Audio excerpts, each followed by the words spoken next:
मैं हूं महेश्वर विश्वकर्मा और आप देख रहे हैं लीगल सुविधा।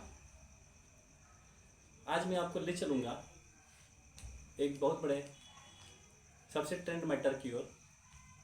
आजकल ऑनलाइन प्लेटफार्म, टीवी पे, समाचार पत्रों में सबसे अधिक एडवोकेट राकेश किशोर और सीजीआई बी.आर. गवई साहब ट्रेंड कर रहे हैं। दोनों के बीच में क्या मैटर हुआ और क्या घटनाएं हुई, ये सारी बातें मैं आपको डिटेल में बताना चाहूँगा। लोग एक दूसरे के ऊपर आरोप प्रत्यारोप लगा रहे हैं। किसी का कहना है कि राकेश किशोर जी दलित हैं, तो किसी का कहना है कि बी.आर. गवई साहब दलित हैं। कुछ लोगों का कहना है कि दलित सीजीआई के ऊपर एडवोकेट राकेश किशोर ने जूता मार दिया। क्या सही है, क्या गलत हुआ और किस कंडीशन में परिस्थितियां आई कि सीजीआई के ऊपर जूता फेंकना पड़ा और किस तरीके से जूता फेंका गया, ये सारी बातें मैं आपको डिटेल में एक बार बताना चाहूँगा। घटना 6 अक्टूबर 2025 की है। दोपहर के समय सुप्रीम कोर्ट के वकील राकेश किशोर जी सीजीआई भारत के प्रधान न्यायाधीश के कोर्ट में जाते हैं और जाने के बाद से पीछे से उन्होंने धीरे से अपना जूता निकालने का प्रयास करते हैं और जूता निकाल करके हाथ में ऊपर निकाल करके दिखाते हैं। इतने में ही सीजीआई के अंगरक्षकों ने और सुरक्षाकर्मियों ने दौड़ करके उनको पकड़ लेते हैं और उनका जूता छीन करके और सारे अंगरक्षक और सुरक्षाकर्मी पकड़ करके उनको दूसरे कमरे में ले जाते हैं। कहने का मतलब ये है कि एडवोकेट राकेश किशोर ने जूता निकाल के विरोध करने का प्रयास किया, न कि मारने का प्रयास किया। जूता निकाल के दिखाने का प्रयास किया और सीजीआई का विरोध किया। और किस बात को लेकर विरोध किया, ये भी मैं आपको बताना चाहूँगा।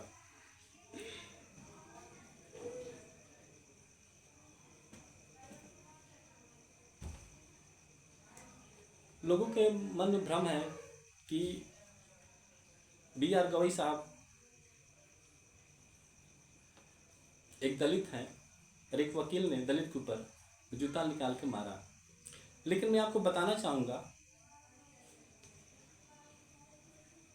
कि 1956 में गवई साहब का परिवार दलित था, लेकिन 1956 में एक महासम्मेलन में गवई साहब का परिवार बौद्ध धर्म अपना लिया था। इस नाते बी.आर. गवई साहब कोई दलित नहीं है, बल्कि बी.आर. गवई साहब एक बौद्ध परिवार से आते हैं, जिसको आधुनिक भाषा में नव बौद्ध बोलते हैं। नव बौद्ध का मतलब कि जो जन्मजात बौद्ध नहीं होता है, जो बाद में आगे चल करके किसी समय बौद्ध धर्म को अपना लेता है, तो उसको बौद्ध बोलते हैं।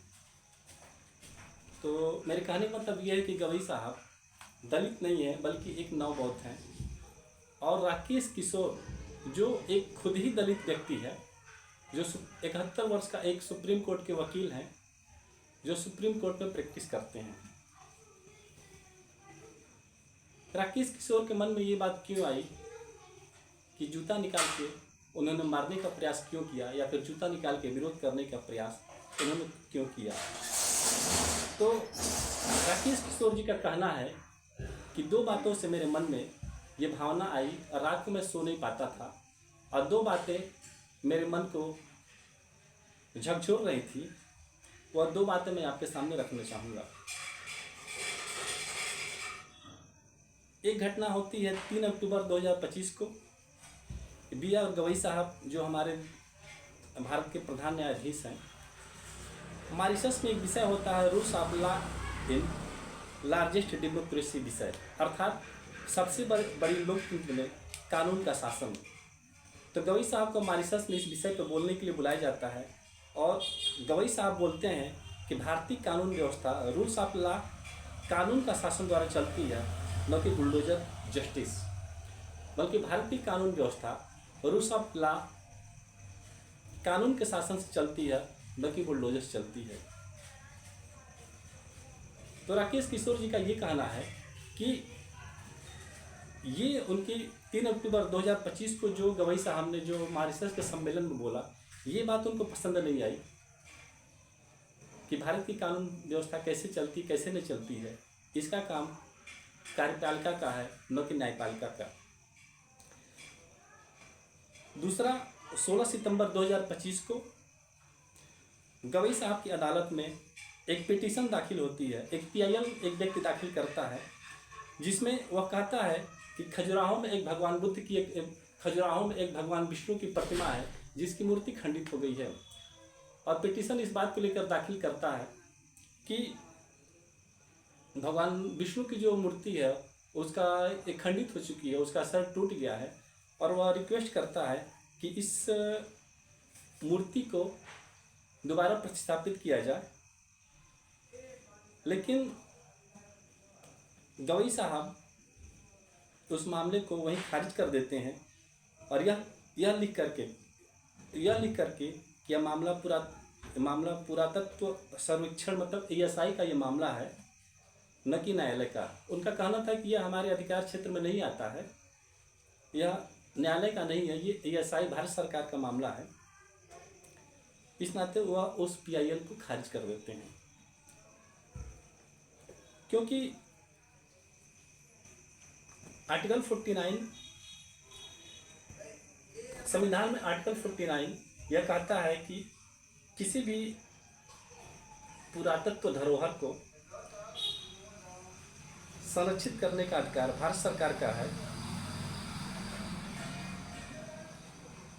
और संविधान ये कहता है, आर्टिकल 49 ये कहती है कि भारत सरकार उसको संरक्षित करे और वह एंशिएंट मॉन्यूमेंट एक्ट 1958 से प्रोटेक्टेड है।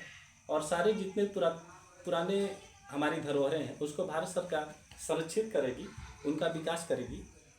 तो इस नाते गवई साहब उस चीज़ को खारिज कर देते हैं और उसको खारिज करके लिख देते हैं। लेकिन होता क्या है, खारिज करने के बाद से उन्होंने एक टिप्पणी करते हैं और उन कहते हैं कि जाकर के अपने भगवान विष्णु से कहो कि वह अपना मूर्ति खुद सुधार करें और जाकर के तुम उनकी प्रार्थना करो और वह अपना काम खुद ही करें।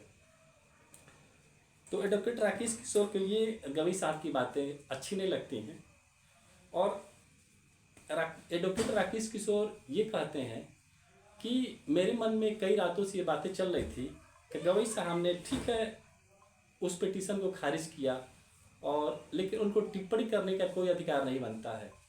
इसी नाते दूसरी बात कि अगर उन्होंने पेन से लिख करके या फिर लिखित में कोई अधिकार पारित किया रहता, लिखित में कुछ भी पारित किया रहता, तो मैं उसके ऊपर PIL दाखिल करके या पिटीशन दाखिल करके मैं उसका विरोध करता।